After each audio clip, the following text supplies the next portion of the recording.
ఓ అమ్మ డోర్ కాడ నిలబడకు, లోపలికి రా. అగో పోషక్క నువ్వా? అగో లచ్చి నువ్వా అనే? ఏడుదాకా పోతున్నావు? ఆ పోషక్క నేను కరీనారం దాకా పోయేస్తానత్తన్నా. నువ్వేటో పోతున్నావు ఏడుదాకా? నేను కూడా పోతానా కరీనారం దాకా. దా ఇటు పక్క పండి కూసో. ఓ పిల్లగా అటేటు జరుగు రాదు, మంచిగా కూర్చున్నావు ఒక్కని. ఇక కూర్చుంటే కొంచెం అటేటు జరుగు.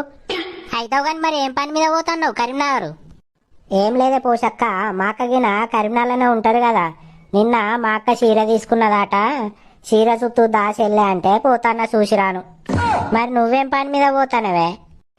నేనేటు పోతాననే, ఇంట్లో కరెంటు పోయి ఉడుకుతుందని అట్లా కరీనారం దాకా నన్న బస్సులో పోతే చల్లగత్తదని బస్సు ఎక్కిన. అయినా ఫ్రీ బస్ అయినా ఏమైనా పైసలు పెట్టి పోయి వస్తానమా అనే మనం? మరి కాదానే, వట్టిగానే గెలిచిర్రా, మనం వేయలేదా ఓట్లు?